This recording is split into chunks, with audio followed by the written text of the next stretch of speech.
Hello students, welcome to Study Master. आज से हम अपनी मॉडर्न हिस्ट्री स्टार्ट करने जा रहे हैं, जिसमें हमारा फर्स्ट चैप्टर और फर्स्ट टॉपिक होएगा advent of Europeans and British expansion. इसमें हम ये देखेंगे कि यूरोपियन ट्रेडिंग कंपनीज थी वो कैसे इंडिया में आई और कौन कौन सी कंपनीज थी। ठीक है, उन्होंने क्या क्या काम किया, जैसे कि पोर्चुगीज, डच, इंग्लिश, फ्रेंच। तो इनके बारे में हम ये देखेंगे कि कैसे इन्होंने इंडिया में एंटर हुए और क्या क्या ट्रेड्स किए, फिर कौन सी फर्स्ट कंपनी थी जो इंडिया में सबसे पहले आई और आखिर तक कौन सी कंपनी थी जो इंडिया में टिकी रही है। सो यूरोपीय लोगों का आगमन और ब्रिटिश विस्तार, ये टॉपिक आज के लेक्चर में हम कवर करेंगे। फिर एंड में इसके रिलेटेड हम कुछ एमसीक्यूज करेंगे और क्वेश्चन आंसर्स देखेंगे, जैसे कि यूरोपीय व्यापारिक कंपनियों का आगमन, पुर्तगाली, डच, इंग्लिश और फ्रांसीसी। कहते कि इवेंट ऑफ यूरोपियंस कब हुआ था? 15th और 16th सेंचुरी में हुआ था, जिसको हम अपनी कंट्री की हिस्ट्री में एक नए फेज माना जाता है। सबसे पहले वो क्या करते थे, जो यूरोपियंस थे वो इंडिया में ट्रेड काफ़ी टाइम से करते आ रहे थे। पहले वो अरब्स के थ्रू करते थे, क्योंकि कोई ना कोई हमेशा ही मेडिएटर होता ही था। डायरेक्ट उनका कांटेक्ट नहीं हो पा रहा था इंडिया से। क्यों? क्योंकि रेड सी के थ्रू अगर वो ट्रेड करते थे तो वहाँ पर भी मुस्लिम्स थे, अगर लैंड के थ्रू ट्रेड कर रहे थे तो वहाँ पर भी अरब्स थे, जो क्या करते थे, इंडिया से सामान लेकर यूरोपियंस को पहुँचाते थे और अपना बीच में जो कमीशन होता था वो लेते थे। तो वो क्या था कि वो यूरोपियन का डायरेक्ट कांटेक्ट नहीं होने दे रहे थे इंडिया से, ताकि उनको अच्छे दामों में और सस्ते दामों में सामान मिल सके। तो तब यूरोपियंस को समझ में आया कि ये अरब्स हैं, वो उन्हें डायरेक्ट इंडिया में कांटेक्ट तो करने नहीं देंगे, ना ही रेड सी के थ्रू और ना ही लैंड रूट के थ्रू। फिर उनके मन में इच्छा जागी कि वो एक सी रूट फाइंड करेंगे। सी रूट के थ्रू वह डायरेक्ट ही यूरोप से इंडिया में एंटर करेंगे। पहले उनका सिर्फ एक ही मकसद था कि यूरोपियन सिर्फ ट्रेड करना चाहते थे। ठीक है, इनिशियली एज अ ट्रेडर आना चाहते थे, बट बाद में जब उन तक ना उनका कोई भी इंटरेस्ट नहीं था कि इंडिया में पॉलिटिकल सिस्टम कैसा है या फिर उनकी मिलिट्री सिस्टम कैसी है। बट बाद में जैसे जैसे वो ट्रेड करने में बार बार आने लगेंगे इंडिया में, तो वो देखेंगे कि यहाँ का पॉलिटिकल सिस्टम इंडिया का बहुत वीक है। क्यों? क्योंकि हर स्टेट्स में, हर राज्यों में अलग अलग राजा होते थे और वो एक दूसरे से हमेशा ही लड़ाइयाँ झगड़े करते रहते थे। तो उन्होंने देखा कि इंडिया का सिस्टम है ना, या पॉलिटिकल सिस्टम है, वो बहुत ही कमज़ोर है। तो बाद में उनका इधर इंटरेस्ट जागने लगेगा उनकी पॉलिटिकल और मिलिट्री राइवलरीज में। तो अभी हम हिंदी में भी देख लेते हैं। 15वीं और 16वीं शताब्दी में भारत में यूरोपीय लोगों का आगमन देश के इतिहास में एक नए चरण को चिन्हित करता है, अपने आकर्षक व्यापार के लिए। ठीक है, व्यापार के लिए। अब अगर पूछा जाए कि वो व्यापार करते क्या थे, कौन कौन सी चीजें होती थी, जैसे हम बात कर लेते हैं स्पाइसेस, सिल्क और बहुत सारे प्रीशियस स्टोन्स के बारे में। ठीक है, तो विभिन्न यूरोपीय कंपनियां आईं इन व्यापार करने के लिए। शुरू में वही चीज मैंने अभी बताई थी कि उनका राजनीतिक और सैन्य प्रतिद्वंदिता यानी कि पॉलिटिकल और मिलिट्री सिस्टम में कोई इंटरेस्ट नहीं था। बाद में उन्होंने इस चीज में इंटरेस्ट लिया था। सबसे पहले जिस कंपनी के बारे में हम पढ़ेंगे वो थी पोर्चुगीज, जो 1498 से लेकर 1961 तक रही। कब स्टार्ट हुई थी? 1498 में आई थी। कब तक रही थी? 1961 तक। The Portuguese was the first European to arrive in India and last to leave. ये क्वेश्चन पूछ लिया जाता है कि सबसे पहले इंडिया में कौन आए और लास्ट तक इंडिया में कौन रहे। ठीक है, अब इन्होंने क्या किया था, क्योंकि ये यही चाहते थे ना कि इनको एक सी रूट फाइंड हो सके, सी रूट फाइंड कर पाए। तो इंडिया में सबसे पहले जिन्होंने डायरेक्ट सी रूट डिस्कवर किया था वो थे वास्को डी गामा। कौन थे? Vasco da gamma. Vasco da gamma के अंडर में 3 शिप्स आई थी, जिसको लेड करने वाला, हैंडल करने वाले कौन थे? गुजराती पायलट थे। कौन थे? गुजराती पायलट, जिनका नाम था अब्दुल माजिद। कौन थे? अब्दुल माजिद। तो ये पूछ लिया जाता कि जब वास्को डी गामा इंडिया में आए तो उनके लिए गुजराती पायलट कौन थे, उनकी शिप्स को लेकर आने वाले, तो वो थे अब्दुल माजिद। और ये सबसे पहले इंडिया के किस एरिया में पहुंचे थे? कालीकट। कब पहुंचे थे? 1498 में। ठीक है।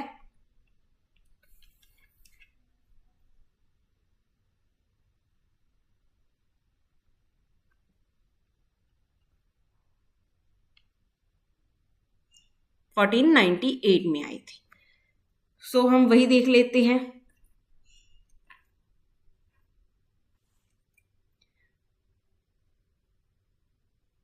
पुर्तगाली भारत आने वाले यूरोपीय और छोड़ने वाले अंतिम थे। उनका आगमन भारत के लिए एक सीधे समुद्री मार्ग की खोज का परिणाम था, जिसकी खोज वास्को डी गामा ने की थी, जो 1498 में कालीघाट में उतरा था। अब इनके बारे में देखते हैं कि कौन कौन से लोग थे, या फिर कौन कौन सी प्रमुख व्यक्ति या फिर फिगर्स थी जो इंडिया में आई थी। वास्को डी गामा ने भी कुछ फैक्ट्रीज लगाई थी इंडिया में एज अ ट्रेडिंग सेंटर, जैसे कैन्नौर में, कैलीकट में और कोची में। सो सबसे पहले हम फ्रांसिस्को दे अल्मेडा के बारे में पढ़ेंगे। ये इंडिया में कब तक रहे? 1505 से लेकर 1509 तक। अगर first viceroy in India Portuguese का पूछा जाता है तो कौन थे वो? Francisco de Almeida. कौन थे? Francisco de Almeida. और ये कितने टाइम तक रहे हैं? कितनी टर्म थी इनकी? 3 years। कितनी थी? 3 साल तक। इनको ब्लू वाटर पॉलिसी के नाम से भी जाना जाता है। क्यों? ब्लू वाटर पॉलिसी की नीति थी, वो ये लेकर आए थे। उस नीति के अकॉर्डिंग क्या था, इनका एम क्या था? ये पोर्चुगीज की नेवल सुप्रीमेसी लेकर आना चाहते थे इंडियन ओशन में। ये चाहते थे जो इंडियन ओशन है उस पर सिर्फ किनका कंट्रोल रहे? पोर्चुगीज का कंट्रोल रहे। इनका कोई लैंड बेस्ड फोर्ट्स बनाने में कोई इंटरेस्ट नहीं था। बस इनका जो इंटरेस्ट था वो यहां तक था, क्योंकि ये यहां से ही एंटर कर सकते थे इंडिया में। अब ब्लू वाटर पॉलिसी में इन्होंने क्या किया था? इन्होंने जो मुस्लिम्स ट्रेड कर रहे थे ना, उनको काफी उनकी जगहों को जहां पर मुस्लिम्स का कंट्रोल था उनको डिस्ट्रॉय कर दिया था। क्या कर दिया था? मुस्लिम्स का ना कंट्रोल था 3 जगहों पर। एक था एडन, ऑर्मस और मलक्का। कहाँ कहाँ था? Aden, Ormus and Malacca. तो उन मुस्लिम ट्रेड सेंटर्स को इन्होंने क्या किया? फ्रांसिस्को दे अल्मेडा ने डिस्ट्रॉय कर दिया था।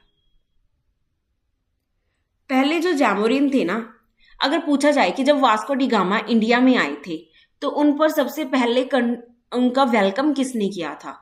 यानी कि जहां पर पहुंचे कैलीकट में, तो वहां के रूलर कौन थे? तो वहां के रूलर कौन थे? जैमोरिन। अब इसके बारे में मैं आपको बता रही हूं क्यों? क्योंकि आगे ये काम आएगा। क्योंकि पूछ लिया जाता है कि जब इंडिया में आए थे वास्को डी गामा तो उनका वेलकम किसने किया? जैमोरिन। जैमोरिन तब ना बड़ा खुश था जब वास्को डी गामा इंडिया में आए। क्यों?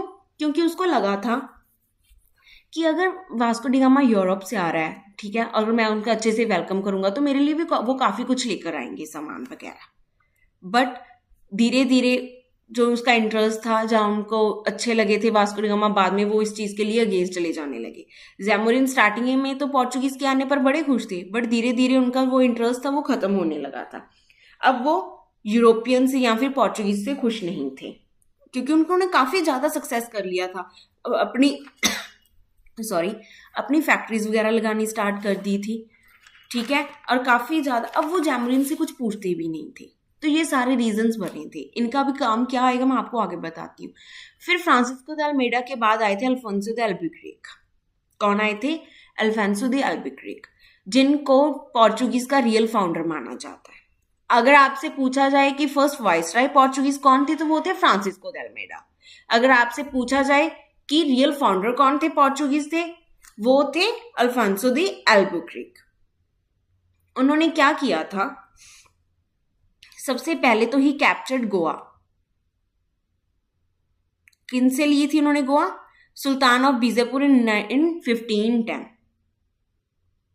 ठीक है, उन्होंने क्या किया था? उन्होंने गोवा को कैप्चर कर लिया था सुल्तान ऑफ बीजापुर से। कब? 1510 में, जो बाद में जाकर पोर्चुगीज का हेडक्वार्टर बन जाता है। इनकी जो पॉलिसीज थी ना कि हमने पोर्चुगीज को ही सारा कंट्रोल, हमारे पोर्चुगीज के पास ही सारा कंट्रोल होना चाहिए, जो इंडियन ओशन है उस पर पूरा कंट्रोल इन्हीं का होना चाहिए। तो इनकी जो पॉलिसीज होती थी ना तो बहुत ही अग्रेसिव थी। क्या थी? बहुत ही ज्यादा एग्रेसिव थी। जैसे भारत में पुर्तगाली शक्ति का वास्तविक स्थापना मानना जाता है, जैसे हम बोलेंगे रियल फाउंडर तो हिंदी में लिखेंगे वास्तविक संस्थापक। ठीक है, वही चीज कि 1510 में बीजापुर के सुल्तान से गोवा पर कब्जा कर लिया था।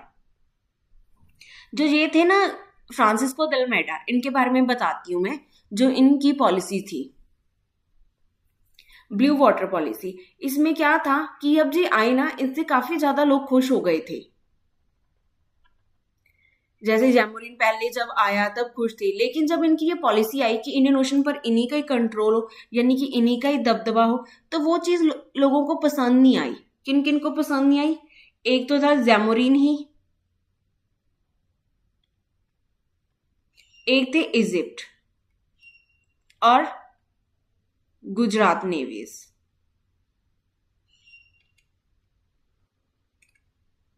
ठीक है, यानी कि कैमरून की गुजरात नेवीज और इजिप्टियंस ये इनके अगेंस्ट थे, क्योंकि इजिप्टियंस भी चाहते थे कि उनका भी कंट्रोल हो, और जैमोरिन चाहता था कि ये काफी ज्यादा बेनिफिट कमा रहे हैं, इनसे उनसे कुछ पूछ भी नहीं रहे हैं, तो वो इस चीज से हर्ट था। तो इसी के चलते फ्रांसिस्को द अल्मेडा और इनके बीच एक वॉर होती है। वॉर में फर्स्ट वॉर टाइम क्या होता है कि अल्मेडा का बेटा मारा जाता है, अल्मेडा का सन। बट फिर नेक्स्ट ईयर फिर से वॉर होती है, जिसमें अल्मेडा जो था वो जैमोरिन और जिप्ट को हरा देता है। तो उसी की पॉलिसी, ब्लू वाटर पॉलिसी को हम एक नाम और बोलते हैं कार्टेज सिस्टम। क्या बोलते हैं हम? कार्टेज सिस्टम। ठीक है, अभी हमने अल्फोंसो द अल्बुकर्क के बारे में देखा कि उनको अग्रेसिव एक्सपेनिशिस्ट पॉलिसी के लिए जाना जाता है। तो हम ट्रेड सेंटर देखते हैं कि इन्होंने कहाँ कहाँ पर ट्रेड करना स्टार्ट किया था। गोवा, दमन दीव, कोचीन, सैंथोम। बट बाद में क्या हुआ, इनकी जो पावर्स थी वो खत्म होने लगी थी। कब तक आते आते? 17वीं सेंचुरी में आते आते। क्यों? पहले जब जी आए थे तो सबसे पहले पोर्चुगीज से आए थे। अब पोर्चुगीज को देखकर जब एक रास्ता ही क्लियर हो गया, ठीक है, एक रास्ता निकल आया, तो बाकियों ने देखा कि पोर्चुगीज तो वहां पर इंडिया में जाकर स्पाइसेस वगैरह खरीदते हैं और इधर यूरोप में आकर बेचते हैं कमोडिटीज वगैरह, तो उन्हें काफी ज्यादा बेनिफिट हो रहा है। अब कोई बीच में बचौलिया भी नहीं रही है। तो इसी के चलते अब दूसरों लोगों को भी, दूसरी कंपनीज को भी इंटरेस्ट जागने लगा था, जैसे कि ब्रिटिशर्स को या फिर डच को।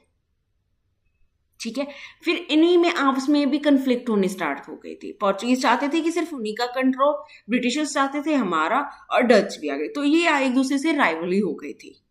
अब क्या हुआ, इनके डिक्लाइन का, अब राइवल्स भी आ गए थे, इनके पास इतने रिसोर्सेज भी नहीं थे पोर्चुगीज के, क्योंकि पोर्चुगीज पहले और उनको देखकर बाकी जब बाद में आए तो उनके पास, उन्होंने अब देखा कि इनके पास क्या चीजों की कमी है, तो उन्होंने वो अपनों में सुधार किया था। और इनकी ना क्या एक सबसे ज्यादा प्रॉब्लम क्या थी पोर्चुगीज की? रिलीजियस पॉलिसी बहुत ज्यादा रिजिड थी। ठीक है, और बाद में इन्होंने ब्राजील को भी डिस्कवर कर लिया था, तो इनका ध्यान उस तरफ ही जाने लगा था। तो ये रीजंस थे। क्या क्या रीजंस थे? कि ब्रिटिशर्स और डच भी आ गए थे, रिसोर्सेज की भी कमी थी, और इनकी जो पॉलिसी थी वो भी बहुत ज्यादा रिलीजियस पॉलिसी थी, इंटॉलरेंट थी। अब सेकंड आई हैं डच, जिनके बारे में हम बात करेंगे। ठीक है, ये कब आए थे? 1602 से लेकर 1795 में। कब आए थे? 1602 से लेकर 1795 में। इनकी कंपनी थी the Dutch east India company vending the VOC. ये कब फॉर्म हुई थी? 1602 में।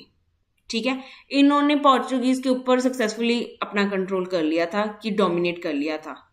ठीक है, अब वही चीज हमने बात की कि डच ईस्ट इंडिया कंपनी आई, जिसका गठन 1602 में हुआ था। उन्होंने पूर्व में पुर्तगालियों को प्रमुख यूरोपीय वाणिज्यिक शक्ति के रूप में सफलतापूर्वक प्रतिस्थापित किया।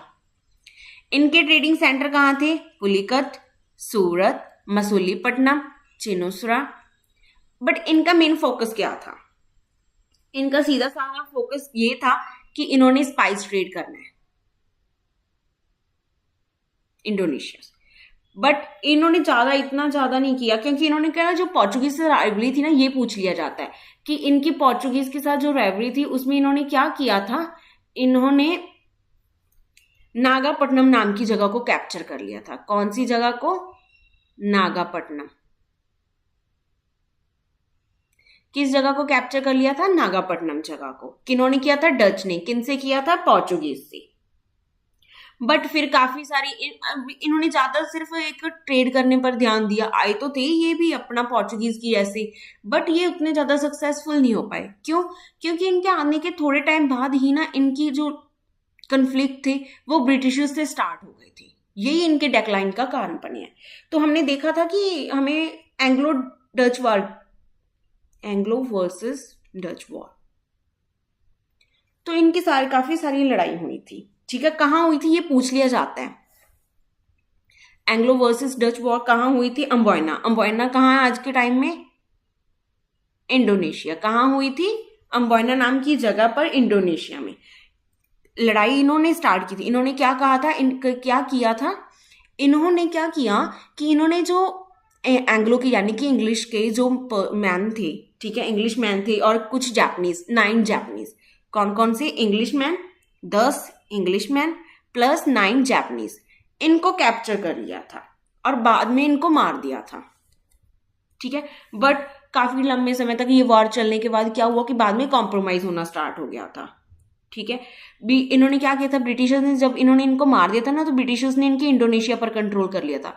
बाद में जब समझौता हुआ तो समझौते में ये हुआ कि इन्होंने इंडोनेशिया को छोड़ दिया, ब्रिटिशर्स ने, कि हमारा जो इन पर कंट्रोल था हम उसको छोड़ रहे हैं, जो क्लेम्स ये कर रहे थे इंडोनेशिया पर। और डच ने क्या किया, उन्होंने इंडिया को छोड़ दिया। ठीक है, फिर बाद में ये सबसे एंड में जो वॉर होती है वो होती है बैटल ऑफ बिदारा 1759 में, जो लास्ट वॉर थी। और इसके बाद से डच क्या थे, इंडिया को छोड़कर चले गए थे। बस तब उन तक उन्हें क्या कहा था, क्या परमिशन मिल गई थी डच से कि वो सिर्फ क्या कर सकते हैं सॉरी, वो सिर्फ ट्रेड कर सकते हैं, इंडिया में अपना कंट्रोल करने की कोशिश नहीं कर सकते। तो ये था डच के बारे में। डच के बारे में कुछ ज्यादा नहीं है, बस इनके कुछ ट्रेडिंग सेंटर्स पूछ लिए जाते हैं, या फिर battle of Bedara Anglo versus Dutch war के बारे में पूछ लिया जाते हैं। ठीक है, अब बात करते हैं सबसे इंपॉर्टेंट इंग्लिश के बारे में। क्यों? क्योंकि इन्होंने इन्हीं के साथ काफी सारी वॉर्स हुई थी, ये सबसे स्ट्रांग माने जाते हैं। इंग्लिश कब आए थे? 1600 में आए थे। कब तक रहे थे? 1947 तक। समझ रहे हो, जब तक हमें इंडिपेंडेंसी नहीं मिली थी, तब तक, जब तक हमारा देश आजाद नहीं हुआ था, तब तक ये यहां रहे हैं। सो इंग्लिश की कौन सी कंपनी थी? EIC, east India company. कब फॉर्म हुई थी? 1600 में, 1600 में। 1600 में क्या हुआ कि क्वीन एलिजाबेथ ने एक चार्टर इशू कर दिया था कंपनी को, ठीक है, कि आप जा सकते हो इंडिया में ट्रेड करने के लिए by a royal charter from Queen Elizabeth one. ठीक है, तो ये कब किया गया था? फिर क्या हुआ जब ये चार्टर इशू कर दिया, तो 1609 में अगर पूछा जाए कि कौन आए थे सबसे पहले इंग्लिश ईस्ट इंडिया कंपनी से, कैप्टन विलियम हॉकिन। कौन आए थे? विलियम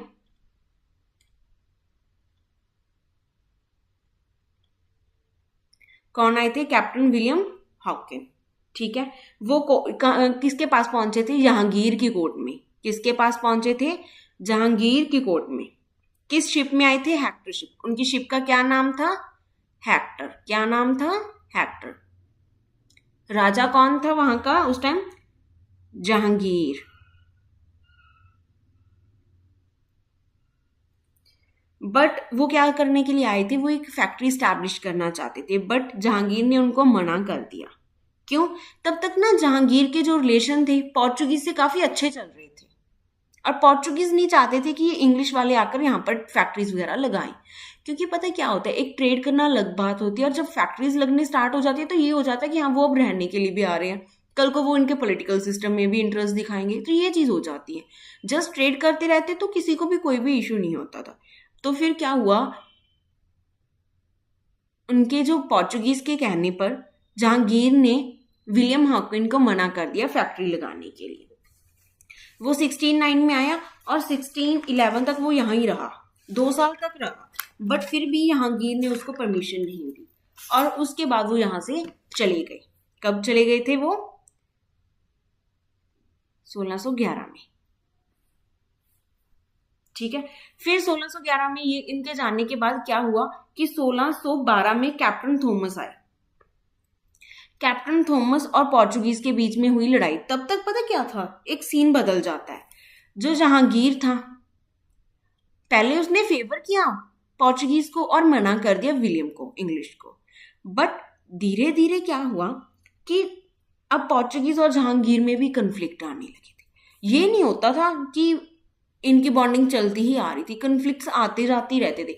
जब तक तो वो राजा के अकॉर्डिंग काम चल रहा होता था ना, तब तक तो राजा कुछ नहीं बोलता था। जहाँ राजा को अपना एक पैसा मिल रहा होता था, तब तक तो राजा कुछ नहीं बोल रहा था कि ठीक है आप ट्रेड करने आए हो, फैक्ट्री लगाने आए हो, लगाओ ट्रेड करो, मुझे मेरा हिस्सा दो। बट जब वो पोर्चुगीज ज्यादा इंटरफियर करने लगे थे, या फिर कुछ भी कोई भी आकर ज्यादा इंटरफियर करता था ना, तो कोई भी राजा खुश नहीं होता था। तो तब उनमें कन्फ्लिक्ट आने स्टार्ट हो जाते थे। तो ऐसे ही जहांगीर और पोर्चुगीज में भी कन्फ्लिक्ट आने स्टार्ट हो गए। फिर तब तक अब जहांगीर को क्या लगता था ना कि पोर्चुगीज को हराना मुश्किल है, क्योंकि उनके पास नेवल आर्मी है, फोर्सेस है। तो हमारे इंडिया में तब तक इतनी डेवलपमेंट नहीं हुई थी। तो जहांगीर को ये लगता था हमेशा कि हम इन पोर्चुगीज को कभी हरा नहीं पाएंगे, ये काफी ज्यादा स्ट्रांग है। बट जैसे ही 1612 में कैप्टन थॉमस आए ना, कैप्टन थॉमस ने क्या किया, पोर्चुगीज को हरा दिया। इनमें वॉर छिड़ी, वॉर में थॉमस ने पोर्चुगीज को हरा दिया। हराने के बाद अब जहांगीर के ऑलरेडी कन्फ्लिक्ट चल रहे थे, तो जहांगीर इनसे क्या हो गया था, इम्प्रेस हुआ, खुश हुआ कि हाँ यार इनको भी ये भी हरा सकते हैं। तो उसके बाद क्या हुआ कि अब क्या हुआ, अब जहांगीर वही चीज, जब एक को हराया और दूसरे से खुश हुआ तो उसको कुछ ना कुछ तो इनाम देना ही था। तो इसको दे दिया, इनको क्या कर दिया, इनको एक परमिशन दे दी कि हाँ ठीक है आप फैक्ट्री लगा सकते हो। ठीक है, और कहाँ परमिशन दी वो लगाने की, सूरत में, इन 1613। देखो आए वो 1600 में क्या था, उनको परमिशन मिल गई थी कि वो इंडिया में जाकर ट्रेड कर सकती है कंपनी। अब धीरे धीरे धीरे धीरे अब 13 साल बाद उनको परमिशन मिल गई थी कि वो अपनी एक फैक्ट्री लगा सकती हैं सूरत में। तो ये क्वेश्चन पूछ लिया जाता है कि इंग्लिश ने फर्स्ट फैक्ट्री कहाँ इस्टेब्लिश की थी, अपना पहला कारखाना कहाँ स्थापित किया था। तो कहाँ किया था, सूरत में। और किस शाही फरमान के थ्रू हुआ था, कौन से मुगल एम्परर के थ्रू, जहांगीर के थ्रू। और किसको परमिशन मिली थी, वही चीज मैंने बताया था, सर थॉमस रॉय।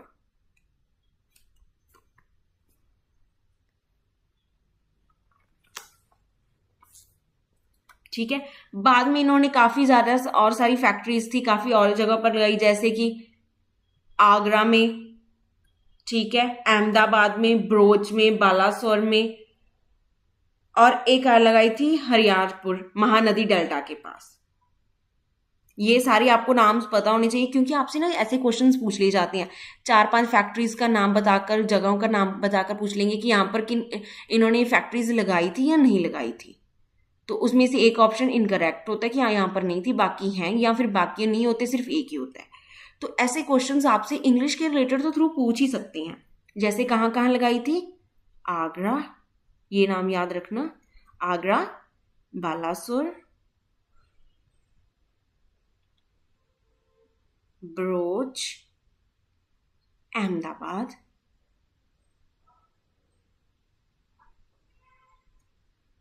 और एक हरियारपुर, कहाँ था, महानदी डेल्टा में। अब बॉम्बे को भी इनके पास आ गया था। कैसे आया था बॉम्बे इनके पास, एज ए डॉरी गिफ्ट किया था पोर्चुगल ने। क्यों, क्योंकि बॉम्बे गिफ्ट किए से जो किंग चार्ल्स II थे ना, उन्होंने शादी कर ली थी प्रिंसेस कैथरीन से। किनसे शादी कर ली थी, प्रिंसेस कैथरीन से।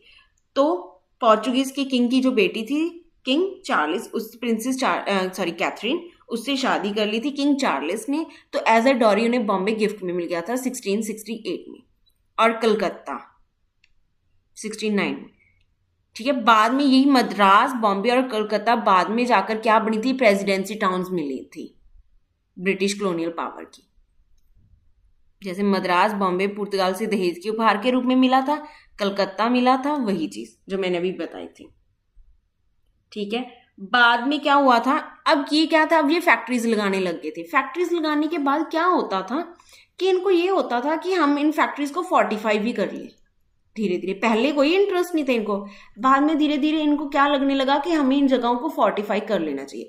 फोर्टिफाई करने का मतलब क्या होता है, ये ऐसे बड़ी बड़ी दीवारें बना लेते हैं आसपास, जो भी पूरा टाउन होता है उसके। तो फ्रांसिस डे थे जो, उनको परमिशन मिल गई थी कि वो एक मद्रास में अपनी फैक्ट्री को फोर्टिफाई कर सकते हैं। और उनको ये परमिशन किसने दी थी, जो चंद्रागिरी के रूलर थे। ठीक है, किन्होंने परमिशन दी थी, चंद्रागिरी के रूलर, उन्होंने परमिशन दे दी थी।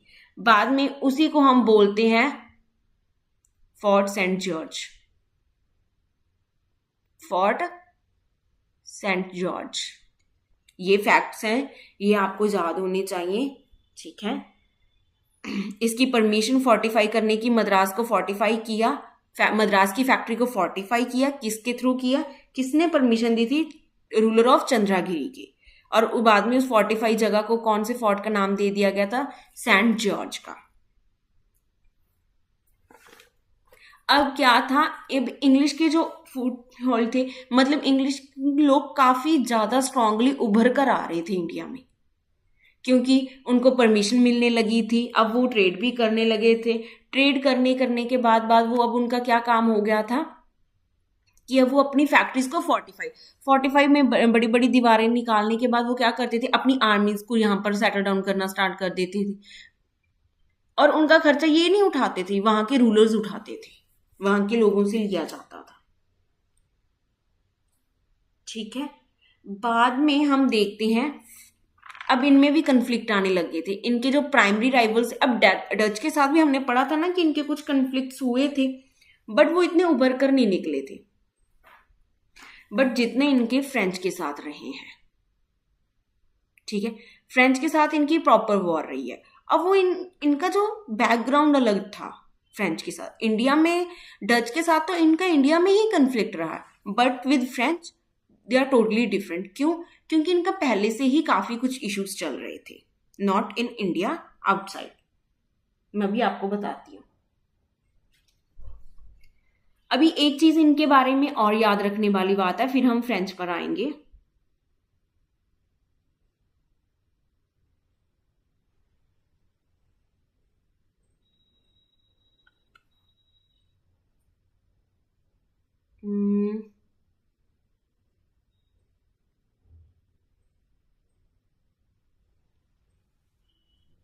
कि इनको फारुख फरमान मिले थे, फारुखशार फरमान। क्या मिले थे इनको? फारुखशार फरमान।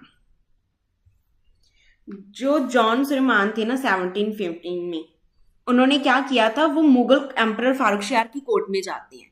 ठीक है, इनको फरमान, फारुखशार फरमान।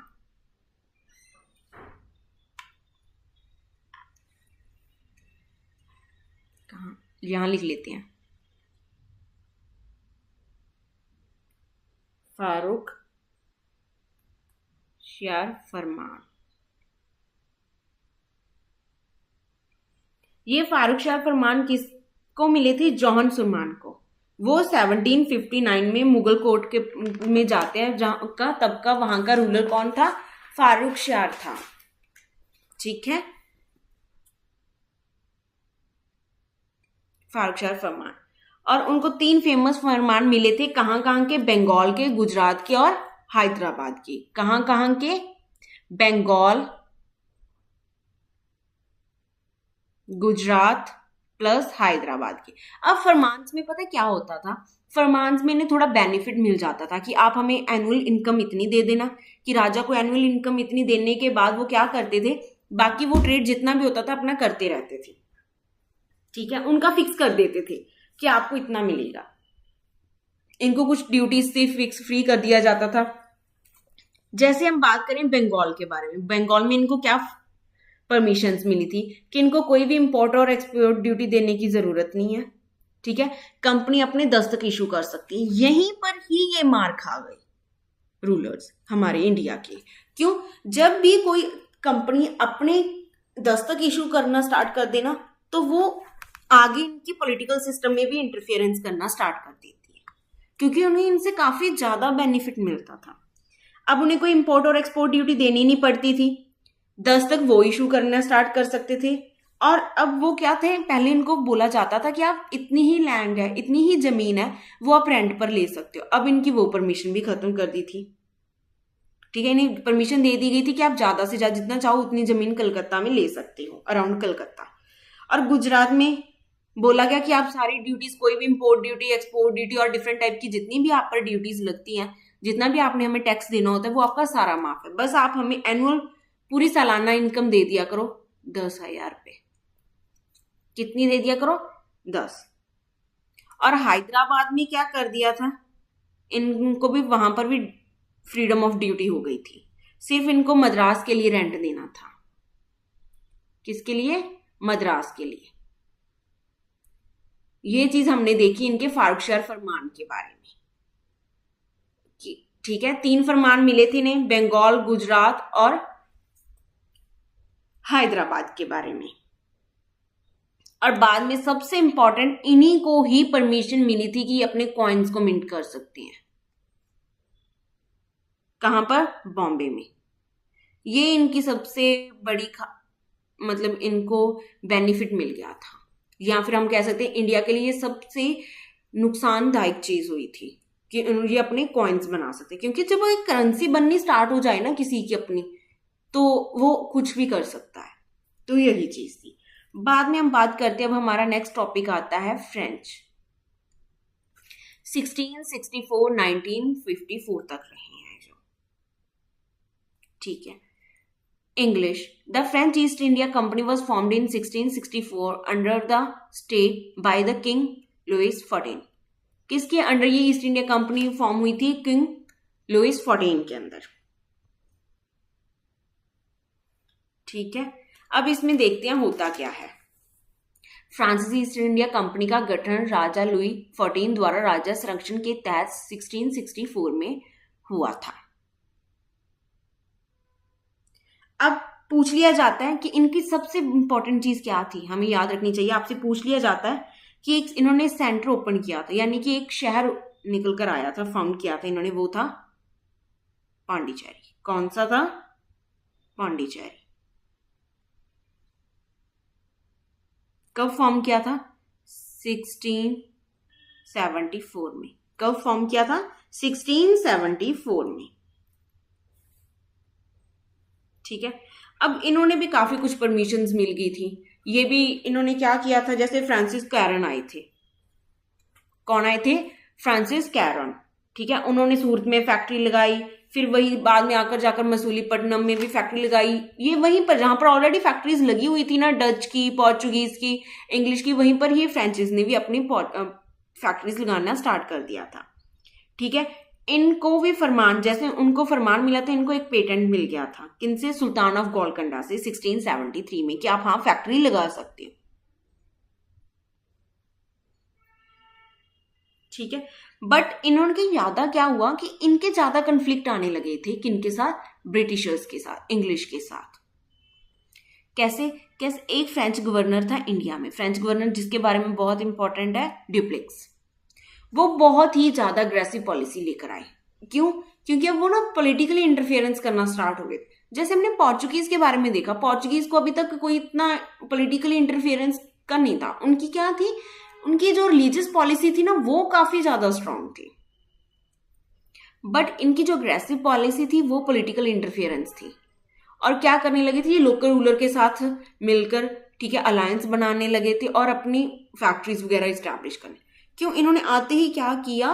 पॉलिटिकल सिस्टम में घुस गए थे। जो लोकल रूलर होते थे उनके साथ मिलने लगे। उनके साथ मिलकर ये क्या करने लगे? क्या किया इन्होंने उनके साथ मिलकर? ये उनकी ना, जो उनकी अलायंसेस होती थी उनके साथ, उनके साथ लोकल रूलर के साथ मिलकर अलायंसेस बनाने लगे, और ये अपनी बस फ्रेंच सुप्रीमेसी को इस्टेब्लिश करने में जुट गए। ठीक है, इनका अगर मेन सेंटर मैंने अभी बताया था पुडुचेरी, चंद्रनागौर। ठीक है, इनको चंद्रनगौर में परमिशन किसने दी थी? शास्ता खान ने। किसने दी थी? शास्ता खान। वो कौन थे? मुगल सूबेदार थे बंगाल के। कौन थे? मुगल सूबेदार। किससे परमिशन मिली थी? शास्ता खान से।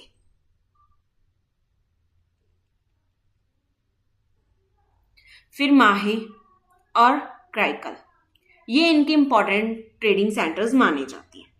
ठीक है, इनमें ये क्वेश्चन पूछ लिया जाता है पौंडीचेरी के बारे में कि इन्होंने कब फाउंड किया था 1674 में, और किस कंपनी ने, यानी कि इंग्लिश, पोर्चुगीज या फिर फ्रेंच या फिर डच, किन्होंने पौंडीचेरी शहर को बनाया था या फाउंड किया था। तो हम बात करते हैं फ्रेंच के बारे में। अब आपको इनकी राइवलरीज का अंदाजा तो हो ही गया होगा जब ये डायरेक्ट पॉलिटिकली इंटरफेरेंस करने लगे हैं। अब जी आकर अगर पॉलिटिकली इंटरफेरेंस करने लगे हैं तो जो ऑलरेडी ब्रिटिशर्स बैठे हुए हैं, इंग्लिश बैठे हुए हैं, तो उनको ये बात कैसे लगेगी? उनको कोई अच्छा थोड़ा लगेगा कि हाँ यार हम इतने लंबे समय से यहाँ पर रह रहे हैं, हम धीरे धीरे सारे स्टेप्स करते जा रहे हैं, हमने फोर्टिफाई कर लिया, फोर्ट्स बना लिए, और ये आते ही उनके पॉलिटिकली इंटरफेरेंस कर रही हैं और यहाँ के लोकल रूलर से मिल रहे हैं। अब क्या होता था ना, कोई भी कंपनी है, चाहे वो फ्रेंच थी चाहे वो पोर्चुगीज को भी यही था ना कि वो ऑलरेडी वहां पर है और बाद में आए वाले आकर यहाँ के लोकल रूलर के साथ मिल रहे हैं और हमारे अगेंस्ट जा रहे हैं। तो वही चीज फ्रेंच ने की। इसी के चलते अब फ्रेंच ये करेगा तो ब्रिटिशर्स को अच्छा थोड़ा लगेगा। तो ब्रिटिशर्स के बाद इनके बीच में होने लगे थे कन्फ्लिक्ट, जिनके चलते इनमें हुई थी war start, Anglo French rivalry यानी कि कार्नेटिक वॉर्स। कब हुई थी? 1746 से लेकर 1763 तक। बस दोनों क्या चाहते थे सॉरी, दोनों चाहते थे कि उनका कमर्शियली भी यानी कि ट्रेड भी पर भी उनका कंट्रोल रहे और पॉलिटिकल सुप्रीमेसी भी इंडिया पर उन्हीं की रहे, यानी कि वाणिज्यिक और राजनीतिक सर्वोच्चता के लिए वो चाहते थे हमारा दोनों चीजों पर कंट्रोल रहे, वो चाहते थे हमारा दोनों। इन्हीं के चलते इन्हीं में होने लगी थी राइवलरीज। ब्रिटिशर्स ने क्या किया, मैं थोड़ा बहुत आपको इनकी डच राइवलरीज का आइडिया दे देती हूँ वॉर का, बाकी हम बाद में कवर अप कर लेंगे वॉर्स को, अलग चैप्टर में और अलग वीडियो में हम कवर्स करेंगे सारी वॉर्स को। तो अभी मैं आपको एक थोड़ा सा गो थ्रू का आइडिया दे देती हूँ कि कैसे कैसे क्या था। क्या किया डच वालों ने, क्या इनका सॉरी, हम बात कर रहे हैं इंग्लिश और फ्रेंच के बारे में। ठीक है, तो सबसे पहले इनकी वॉर्स को क्या नाम दिया गया था? कार्नेटिक वॉर्स का नाम दिया गया था। ठीक है, इनमें 3 कार्नेटिक वॉर्स हुई थी। ठीक है, फर्स्ट कार्नेटिक वॉर हुई थी जिसमें एक ट्रीटी, में सिंपल आपको सिर्फ थोड़ा सा आइडिया दे रही हूँ, ज्यादा नहीं हम इस चैप्टर में कवर अप करेंगे, जस्ट 1-2 मिनट लेते हैं और इसके बारे में देखते हैं कि 3 कार्नेटिक वॉर्स हुई थी इनमें। बट इनका जो इश्यूज थे ना वो इंडिया से नहीं थे कि हाँ ये दोनों इंडिया में। इनके जो ना यूरोप में ना एक वॉर चल रही थी, Austrian war of succession. Europe में ऑस्ट्रिया उत्तराधिकारी युद्ध से शुरू हुआ था। ठीक है, वहां पर उत्तराधिकारी को लेकर लड़ाइयां चल रही थी। एक दो पार्टीज थी, एक तरफ ब्रिटिशर्स यानी कि इंग्लिश साथ दे रहे थे, दूसरी तरफ फ्रेंच थे। तो वो अगर यूरोप में एक दूसरे के ऑपोजिट है तो इंडिया में भी वही रूल कर रही है, तो उसका असर इम्पैक्ट इधर देखने को तो मिलेगा ही ना। तो वही चीज है, इन्होंने भी वही चीज बोली है कि which spilled over in India, जो भारत में भी फैल गया। Both company sought to expand their influence by supporting rival claimants to local thrones. ठीक है, दोनों कंपनीज अपने इन्फ्लुएंस को एक्सपेंड करना चाहती थी। कैसे? क्योंकि वहां पर क्या चल रहा था, लोकल रूलर्स की लड़ाइयां चल रही थी वॉर्स को लेकर। ठीक है, वॉर्स को लेकर नहीं, थ्रोन्स को लेकर, सॉरी, लोकल थ्रोन्स के लिए अलग अलग लड़ाइयां चल रही थी। तो जिसके चलते ही आगे क्या होता है, ट्रीटीज होती हैं, डिफरेंट टाइप की ट्रीटीज होती है। सबसे पहले तो इन्हीं के फर्स्ट वॉर में तो ट्रीटी ऑफ, हम बोलते हैं, एक्स-ला-चैप्ले हुई थी। कौन सी ट्रीटी हुई थी? Treaty of Aix la Chapelle. फिर बाद में ये लोकल रूलर्स की वजह से लड़ाइयां होने लगी थी। बस लड़ाइयां खुद में लोकल रूलर्स लड़ रहे थे। जैसे हम देखते हैं सेकेंड एंग्लो वॉर में हम पढ़ते थे, देखते हैं कि जो एक तो हैदराबाद, ठीक है, हैदराबाद के रूलर्स की वजह से हुई थी, और एक कार्नेटिक। तो एक तरफ थे ब्रिटिशर्स, एक तरफ थे फ्रेंच, जिसके चलते ये लड़ाइयां होती गई। फिर सेकंड से उन्हीं के रिलेटेड ही थर्ड वॉर होती है, और थर्ड वॉर में जाकर क्या हो जाता है, ट्रीटी ऑफ पेरिस हो जाती है, जिसमें जिसको फ्रेंच सपोर्ट कर रहे थे वो हार जाते हैं। ठीक है, सेकंड में जीत जाती है फ्रेंच, बट थर्ड में इंग्लिश जीत जाती है और फ्रेंच बहुत बुरे तरीके से हारते हैं। तो अब जब बहुत ज्यादा बुरे तरीके से हारते हैं तो उन्हीं के लिए एंड में एक ट्रीटी साइन की जाती है, ट्रीटी ऑफ पेरिस। कब होती है? 1763 में। फ्रेंच वर डिफीटेड, वही चीज, और उनका जो पॉलिटिकल इन्फ्लुएंस था इंडिया में वो भी अब कंप्लीटली खत्म हो गया था। अब उनको क्या बोला गया था कि हाँ ठीक है, आप अपना ट्रेडिंग पोस्ट पर आ सकते हो, ठीक है, वहां पर ट्रेड कर सकते हो, बट ना तो आप अपने फोर्ट्स को बिल्डअप कर सकते हो, फोर्ट्स बना सकते हो, ना ही आप अपने ट्रूप्स को मेंटेन कर सकते हो कि ठीक है जी आपका जगह है, आप आओ, आकर ट्रेड करो और जाओ। ना तो आप यहाँ पर बड़ी बड़ी फैक्ट्रीज बना सकते हो, या ना ही फिर आप अपने यहाँ पर ट्रूप्स ला सकते हो, यानी कि अपनी आर्मीज वगैरह। ये सारी परमिशंस इन्होंने, इंग्लिश वालों ने मना कर दी। क्यों? क्योंकि इंग्लिश वालों को पता था, ब्रिटिशर्स को, कि अगर ये आ गए ना, ये अपने ट्रूप्स बनाने लगे, फोर्ट्स बनाने लगे, तो ये फिर से वॉर्स होंगी होंगी। तो उन्होंने बस उनको एक परमिशन दे दी थी कि वो आ सकते हैं और आकर ट्रेड कर सकते हैं। इसके बाद this left the English East India Company as the solo dominant European power in India. यहां तक हमने देखा था कि 4 पावर्स आई थी। पोर्चुगीज आए थे, फिर डच आए थे, फिर इंग्लिश आए थे और फ्रेंच आए थे। पोर्चुगीज की डेक्लाइन का कारण ये बने। क्यों? क्योंकि इनके पास उतनी सुपरमेसी नहीं थी जितनी इनके पास पावर्स थी, तो ये चले जाते। फिर डच और इंग्लिश, डच और फ्रेंच की भी वॉर्स हुई, डच और इंग्लिश की भी वॉर्स हुई, तो डच भी ऑलमोस्ट खत्म हो गए थे। सबसे ज्यादा जो लड़ाइयां हुई थी वो इंग्लिश और फ्रेंच में हुई थी, ठीक है, क्योंकि ये दोनों काफी ज्यादा कंपेटिटिबल थी, काफी ज्यादा स्ट्रांग थी। तो उसी के चलते ही बाद में इनकी जो लड़ाइयां थी, ये लड़ाइयां हुई, 3 कार्नेटिक वॉर्स हुई, जिसमें से इंग्लिश जीत जाती है और फ्रेंच इतने बुरे तरीके से हारता है कि वो उसको इंडिया छोड़कर जाना ही पड़ता है। यहां तक था हमारा आज का टॉपिक कि हमने ये देखा कि कैसे कैसे ये कंपनीज इंडिया में आई, कैसे कैसे इन्होंने अपने ट्रेडिंग सेंटर्स बनाए, क्या क्या काम किया, ठीक है, और इनके मोस्ट इंपॉर्टेंट रूलर्स थे। जहां हमने इनकी पॉलिसीज देखी, जैसे पोर्चुगीज की पॉलिसी थी रिलीजियस कट्टर पॉलिसी, धार्मिक वाली, और इंग्लिश की अग्रेसिव थी, जैसे फ्रेंच की बहुत ज्यादा अग्रेसिव थी, जैसे डिप्लिक्स की, वो पूरे सुप्रीमेसी चाहता था। तो ये चीजें हमने देखी। तो अब हम आज की इस टॉपिक के रिलेटेड में पहले हम कुछ एमसीक्यूज देख लेते हैं, क्वेश्चंस।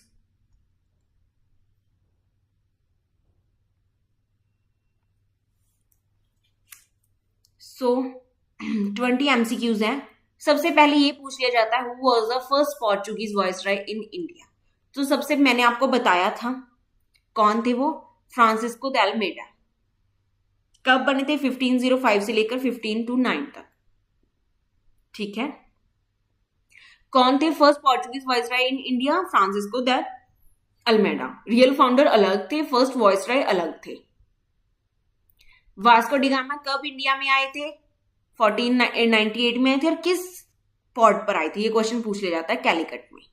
और इनका वेलकम किसने किया था? मैंने आपको पहले भी बताया था, फिर से दोबारा से बता रही हूं, जैमोरीन ने। किसने वेलकम किया था? जैमोरीन ने, ठीक है। ये क्वेश्चन डिफरेंट टाइप से पूछ सकते हैं। ये आपके एक रिवीजन के लिए है कि आपको ये चीजें याद रहे। चाहे वो ईयर पूछ सकते हैं आपसे, चाहे पॉट पूछ लें, या फिर आपको रूलर भी पूछ सकते हैं, ठीक है। सो ये देखो, आपको एक्सप्लेनेशन भी हमने साथ साथ में दी हुई है कि Calicut was an important port on the Malabar coast and the landing point for Vasco da Gama. Calicut Malabar तट पर एक महत्वपूर्ण बंदरगाह और वास्को द गामा के लिए लैंडिंग बिंदु था। कि कहां लैंड किए, लैंडिंग बिंदु कौन सा था?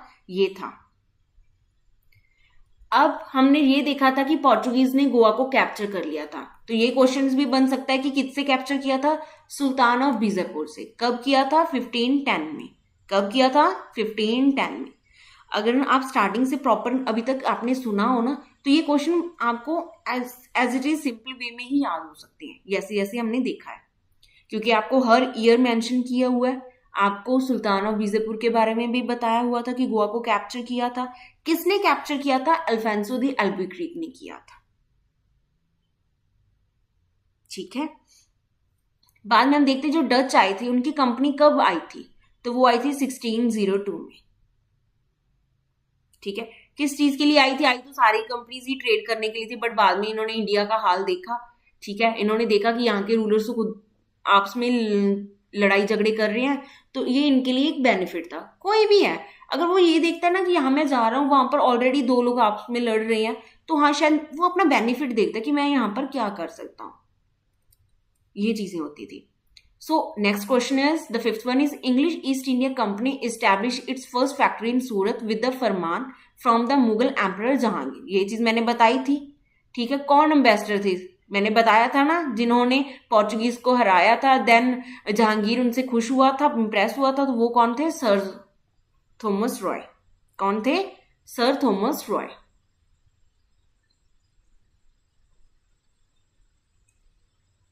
And the next question is battle of Bedara. Battle of Bedara कब हुई थी? 1759 में। was a decisive battle that result in the defeat of which European power by the British। बेदारा का युद्ध 1715 निर्णायक युद्ध था जिसके परिणाम स्वरूप अंग्रेजों द्वारा किस यूरोपीय शक्ति की हार हुई? किसकी हार हुई थी? डच की। किसकी हार हुई थी? डच की। Next question is which European trading company was formed under state patronage by king Louis 14 of France. France के राजा लुई 14 द्वारा राज्य शासन के तहत किस यूरोपीय व्यापारिक कंपनी का गठन किया गया था? फ्रेंच ईस्ट इंडिया कंपनी का। फ्रांसीसी ईस्ट इंडिया कंपनी का। किसका? फ्रेंच ईस्ट इंडिया कंपनी का। ये एक स्टेट स्पॉन्सर्ड एंटरप्राइज था। Carnatic Wars were a series of conflicts fought between the English and which other European powers. मैंने अभी बताया कि कार्नेटिक वॉर्स किन किन के बीच में हुई थी? इंग्लिश और फ्रेंच के बीच में। किन किन के बीच में हुई थी? इंग्लिश और फ्रेंच। क्यों हुई थी? पॉलिटिकल और कमर्शियल कंट्रोल करने के लिए। वो चाहते थे हमारा पॉलिटिकल कंट्रोल रहे, हमारा कमर्शियल कंट्रोल रहे, वही चीज ब्रिटिशर्स चाहते थे। Next question is the treaty of Paris which ended the rivalry between English and the French.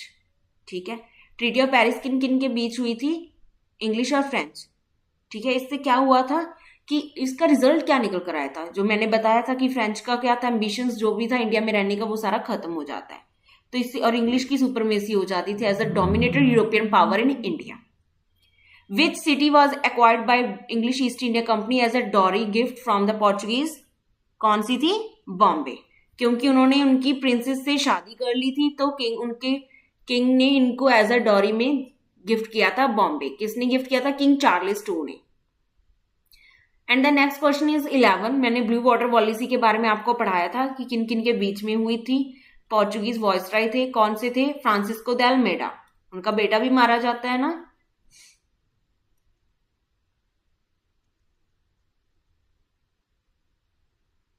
And the next question is the French East India company was a state sponsored enterprise unlike the English and Dutch companies which were. जो कौन सी थी? Private corporation थी, royal charter थे, monopoly. But the French was more state control, कि वहां पर इन पर कंट्रोल था फ्रेंच पर। यहाँ पर ये डायरेक्ट अपना ही काम करती थी, इन पर किसी का स्टेट का, उनकी गवर्नमेंट का कोई कंट्रोल नहीं था। वही चीज बताई थी कि इंग्लिश और डच कंपनी का गठन निजी व्यापारिक और शेयरधारकों द्वारा किया गया था, हालांकि उन्हें शाही चार्टर दिए गए थे। फ्रांसिस कंपनी अधिक सीधे राजा नियंत्रण में थी। Which of the following was a reason for the decline of Portuguese power in India? कि भारत में पुर्तगाली शक्ति के पतन का एक कारण निम्नलिखित में से कौन सा था?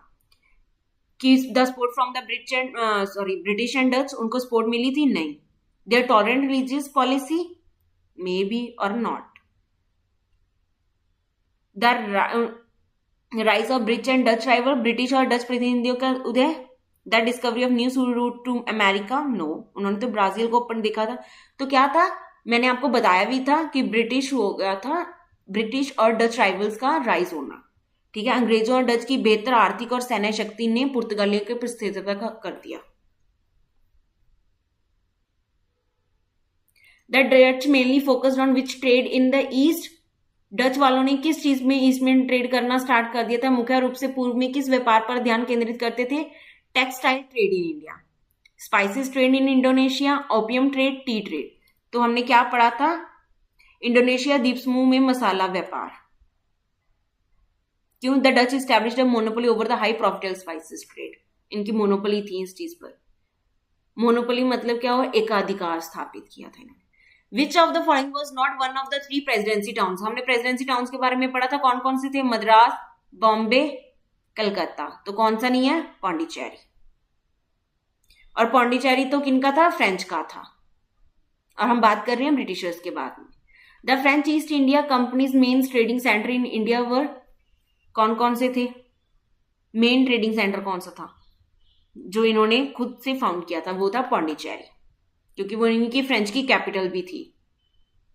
Alphonso de Albuquerque is consider the real founder of Portuguese power in India because he, इन्होंने डिस्कवर किया sea route? No, Vasco da Gama ने किया। ब्लू वाटर पॉलिसी अल्मेडा ने की थी। Capture Goa and establish the Portuguese territorial powers, yes. Fought and defeated the French, no. तो answer is C, कि गोवा पर कब्जा कर लिया और पुर्तगालियों को एक क्षेत्रीय शक्ति के रूप में स्थापित किया था इन्होंने।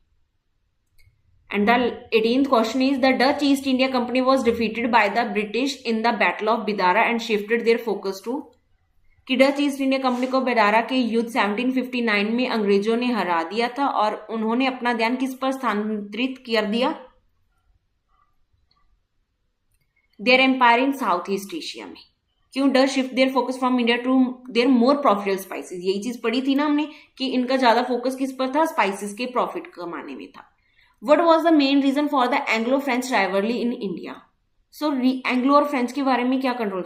कमर्शियल पॉलिटिकल सुपरमेसी, हम कितने टाइम से यही क्वेश्चन पढ़ते आ रहे हैं कि वाणिज्यिक और राजनीतिक सर्वोच्चता के लिए। And the last question is, the French were allowed to keep their trading posts in India, Pondicherry after the Treaty of Paris, but were forbidden। किस चीज के लिए रोका गया था? मैंने आपको बताया था कि ना तो वो अपने ट्रूप्स ला सकते हैं, ना ही वो फोर्ट बिल्ड कर सकते हैं। यानी कि उनका पॉलिटिकल और मिलिट्री एम्बिशंस खत्म कर दिया था ब्रिटिशर्स ने। ब्रिटिशर्स करती ऐसे थे, जिनको हरा देते थे उनका पॉलिटिकल और मिलिट्री सिस्टम खत्म कर देते थे इंडिया में। अब हम देखते हैं कुछ मेंस के रिलेटेड क्वेश्चंस कि ऐसे एनालाइज करो factor that led to the arrival of European in trade India, discuss the contribution and eventual decline of Portuguese and Dutch. कि एनालाइज करो कि कैसे यूरोपियन कंपनीज आई। फिर हमने ये देखा था ना कि पोर्चुगीज और डच को, मैंने आपको पढ़ाया था अभी कि पोर्चुगीज और डच को कैसे कैसे उनका डिक्लाइन हुआ, कैसे कैसे उनका अंत हुआ, और उनकी how there presence reshaped the maritime trade in the Indian ocean. ठीक है, पुर्तगाली और डच के योगदान और उनके अंत पर चर्चा करो, यह समझाती हुई कि उनकी उपस्थिति ने हिंद महासागर में समुद्री व्यापार को कैसा। सबसे पहले हमने यही बताना कि उन्होंने सबसे पहले उनकी क्या थे? डायरेक्ट सी ट्रेड रूट फाइंड करना चाहते थे। क्यों? लैंड रूट्स कंट्रोल था, मैंने आपको बताया था, अरब्स और वेनेटियन मर्चेंट्स के। ठीक है, और वो किन किन चीजों का ट्रेड करते थे? स्पाइसेस, टेक्सटाइल्स और प्रीशियस गुड्स का। फिर उन्होंने सी रूट की डिस्कवरी कर ली थी इंडिया में बाय वास्को डी गामा। ठीक है, केप ऑफ गुड होप से होते हुए broke the Arab monopoly and open the flood gates for European powers. तो ये था कि उन कैसे आए। अब हम देखते हैं उनके क्या क्या और कंट्रीब्यूशन थे। Portuguese as the pioneer establish naval presence उनकी काफी अच्छी थी, क्योंकि उन्होंने नेवीज अपनी कोस्टमर लाकर खड़ी कर दी थी। अल्फांसो द एल्बुक्विक के अंडर तो उन्होंने काफी कुछ कैप्चर्स किया, लाइक गोवा को कैप्चर कर लिया था, स्ट्रॉन्ग टेरिटोरियल बेस बना लिए थे, ट्रेड रूट्स पर खुद का कंट्रोल कर लिया था। फिर अल्मेडा ब्लू वाटर पॉलिसी लेकर आए थे नेवल सुप्रीमेसी के लिए। ये चीजें की थी ना उन्होंने, मैंने अभी आपको सारी पढ़ाई हैं। बट हमने इसको अब क्या करना था, उस पूरे जो पढ़ा है ना उसको हमने देखना है कि पोर्चुगीज में हमने क्या पढ़ा था और डच में क्या पढ़ा था। उनके बारे में बता दिया कि उन्होंने क्या क्या किया, वो बताओ कि उन खत्म कैसे हुए। Their power declined due to the rise of Dutch and English rivals. Portuguese क्यों खत्म हुए थे? डच और इंग्लिश राइवल्स के आने की वजह से। Who possessed greater economic and naval resources, जिनके पास नेवल रिसोर्सेज और उनके पास मिलिट्री काफी ज्यादा स्ट्रांग थी। और पोर्चुगीज क्या करते थे ना, उनकी बहुत ही ज्यादा इनटॉलरेंट रिलीजियस पॉलिसी थी। वो सिर्फ अपने धर्म को ही इंपॉर्टेंट मानते थे, वो लोगों को चाहते थे कि वो उनके धर्म में कन्वर्ट हो जाए। बाकियों ने इतना धर्म की तरफ ध्यान नहीं दिया जैसे कि इंग्लिश ने, इसलिए वो इतने ज्यादा सक्सेसफुल रहे। बट पोर्चुगीज बहुत रिजिड थे, ये अपने धर्म को बहुत ज्यादा फैलाना चाहते थे। ठीक है, और बाद में जब डच आए तो उन्होंने भी पोर्चुगीज को काफी ज्यादा सरप्लस मतलब कंट्रोल कर लिया था पोर्चुगीज के ऊपर। ठीक है, वो भी एक डोमिनेट कमर्शियल पावर उभर कर आई। उनका मेन फोकस क्या था, हमने अभी शॉर्ट क्वेश्चंस में भी देखा, एमसीक्यूज में देखा, स्पाइसेस ट्रेड पर, जो कि Indonesia. Through they also establish trading centre in India, जैसे पुलिकट, सूरत। अब डच की भी इंग्लिश से नहीं बन रही थी, क्यों? क्योंकि वो इंडियन ट्रेड पर कंट्रोल करना चाहती। तो फिर डच और इंग्लिश में, अब पोर्चुगीज की किससे वॉर नहीं हुई, वो अपने ही रिसोर्सेज की कमी होने की वजह से और उनकी रिलीजियस पॉलिसी की इंटॉलरेंट होने की वजह से डिक्लाइन हुई। बट डच कैसे डिक्लाइन हुआ? क्योंकि हमने दोनों के बारे में बताना है, तो बताओ कि बैटल ऑफ विदारा के बाद उसके बाद उन्होंने अपना सारा फोकस शिफ्ट कर लिया था साउथ ईस्ट एशिया में। देन आपने लिखना है कि the presence of these European powers with their superior naval technology and organised company broke the traditional trade monopoly and reshape the geopolitics of Indian Ocean, laying the groundwork for the eventual political dominance of the English.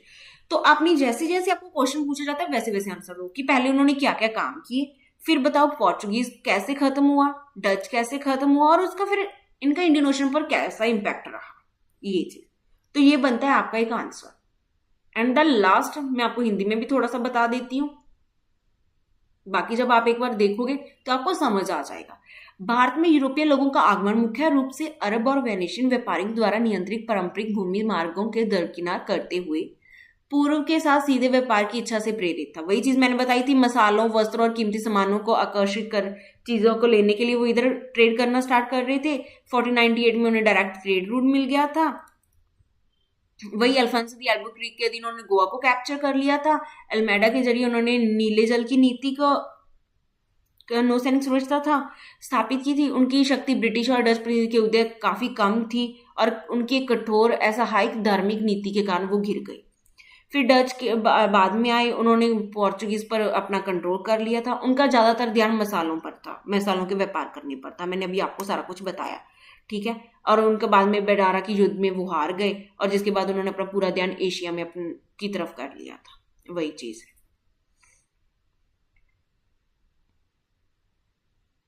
And the last question is analyse the Anglo French rivalry in India during 18th century की 18वीं शताब्दी में भारत में Anglo फ्रांसीसी प्रतिद्वंद का विश्लेषण करें। बताओ उनके क्या कारण रहे हैं और उनके क्या परिणाम निकल कर आए हैं, यानी कि आउटकम्स के। वो चीज बतानी है कि Anglo French rivalry in India during 18th century was a critical phase that transformed the European countries from traders to political form. ठीक है, कि 18वीं सेंचुरी में क्या हुआ, जैसे पहले 17वीं 16वीं सेंचुरी में वो सिर्फ एक ट्रेड कर रहे थे, अब उनका ध्यान पॉलिटिकल पावर्स में ट्रांसफर हो गया था। तो ये रेवली इनका डायरेक्ट रिफ्लेक्शन निकल कर आता है उनकी कमर्शियल पॉलिटिकल सुपरमेसी के लिए। हमने रीजन बताया क्या था, अब हम बाद में रीजंस देखते हैं। 3 कार्नेटिक वॉर्स हुई थी इंडिया की भूमि पर। यूरोपियन कन्फ्लिक्ट था, मैंने बताया कि succession Australian war of successor चल रहा था, जो 7 ईयर वॉर था, उन्हीं के ही बीच से वो इंडिया में निकल कर आए थे। ट्रेड और पॉलिटिकल एम्बिशन, वो दोनों कंपनीज के हेडक्वार्टर्स मद्रास में थे, एक के मद्रास में थे, एक के पौंडीचेरी में। वो दोनों क्या करना चाहती थी, ट्रेड पर अपना इन्फ्लुएंस बढ़ाना चाहती थी। वो चाहते थे सिर्फ मेरी मोनोपोली, मोनोपोली मतलब सिर्फ हमारा ही अधिकार रहे। ब्रिटिशर्स चाहते थे हमारा अधिकार रहे। और वो क्या थे, अब लोकल इंडियन स्टेट्स की इंटरनल अफेयर्स में भी एंटर करना स्टार्ट कर दिया था, जैसे हैदराबाद और कार्नेटिक। इन्हीं के चलते ही 3 कार्नेटिक वॉर्स होती है। वही चीज आउटकम क्या निकल कर आया, जब जो इन्होंने कहा तो वो 2 जो लड़ाइयां चली थी हैदराबाद में और लोकल रूलर्स में, उनको खत्म कर सकती, बट इन्होंने उस चीज को बढ़ावा दिया। एक तरफ ब्रिटिशर्स हो गए, एक तरफ फ्रेंच हो गए। सो आउटकम क्या निकल गया, वॉर्स हुई।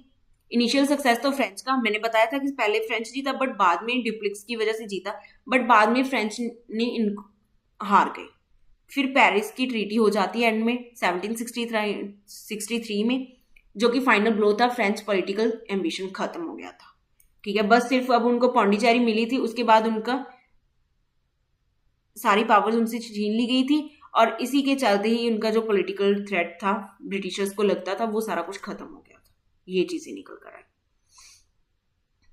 The Viceroy was instrumental in establishing British supremacy by eliminating their most formidable European rival.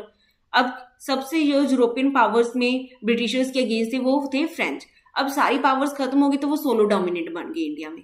Carnatic war walls also give the British valuable military experience दिया था। अब कार्नेटिक वॉर से इंडियंस ब्रिटिश को ये फायदा हो गया था कि वो इंडिया को कैसे कंट्रोल कर सकते। उनको एक्सपीरियंस हो गया था कि वो इंडियन सोल्जर्स को यूज कर रहे थे। ठीक है, the experience gain in these conflicts and political control they establish paved the way for decisive battle of Plassey अगर चलकर होती है, जिससे ब्रिटिशर्स का इंडिया पर भी कंट्रोल हो जाता है। अब हम एक बार हिंदी में भी देख लेते हैं। 18वीं शताब्दी में भारत में एंग्लो फ्रांसी प्रतिद्वंदिता एक महत्वपूर्ण चरण था, जिसने यूरोपीय कंपनी के व्यापारिक से राजनीतिक शक्तियों में बदल दिया। प्रतिद्वंदिता वाणिज्यिक और राजनीतिक सर्वोच्चता वाला यूरोपीय युद्ध हुआ था।